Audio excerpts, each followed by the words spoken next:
এই আমাদের poor help people's অর্গানাইজেশনের মাধ্যমে ক্ষুধার্ত কুকুরকে খাবার দেওয়া হয়।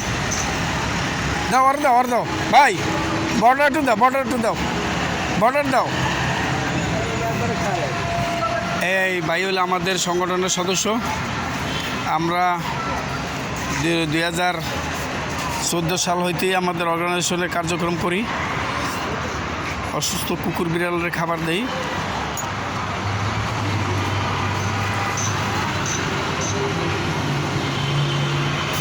এরকম পুরো